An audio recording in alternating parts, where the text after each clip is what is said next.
আমরা এখানে অনেকেই বোনদের হক দিই না। আমরা বলে মনে করি যে বোনটা 2 ভাগের 1 ভাগ পায়, এরপর এটা দিতে চাই না। আমাদের সমাজে বলে এটা নিবা মানি আর বাবার বাড়িতে আসতে পারবে না।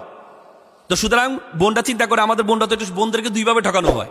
এক হচ্ছে এখানে ঠকানো হয়, আর এক হচ্ছে মোহরানা দেওয়ার সময় ঠকানো হয়। বিয়ের দিন প্রথম দিনে ইসলাম বলেছে প্রথম দিনেই টাচ করার আগে মোহরানা করার জন্য, কিন্তু তখন বলা হয় যে আমরা তো আমরাই হ্যাঁ দিব আর কি, সমস্যা নেই, কি বলো, হ্যাঁ আমার বোনটা তো আবেগী, স্বামীকে বেশি ভালোবাসে, ঠিক আছে সমস্যা নেই, আপনি পরে দিলেও হবে, শেষ। এই যে দেওয়া আর দেওয়া হয় না।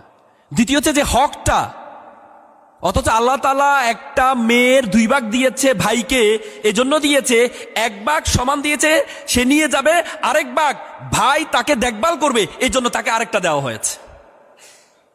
কিন্তু সেটা আমরা দিই না। আমাদের এখানে বোনরা আছেন, আপনারা কেউ যদি বোনের হক নষ্ট করেন, একটা হাদিসে আসছে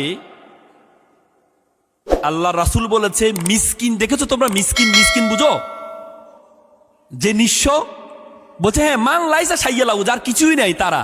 আল্লাহ রাসূল বলছে না, কিয়ামতের দিন মিসকিন হবে তারাই যারা অনেক ইবাদত করেছে, নামাজ পড়েছে, রোজা রেখেছে, অনেক কিছু সেবামূলক কাজ করেছে, কিন্তু উত্তরাধিকার হক নষ্ট করেছে, তার হক দেয় নাই, তারা হবে কিয়ামতের দিন সবচেয়ে বেশি মিসকিন।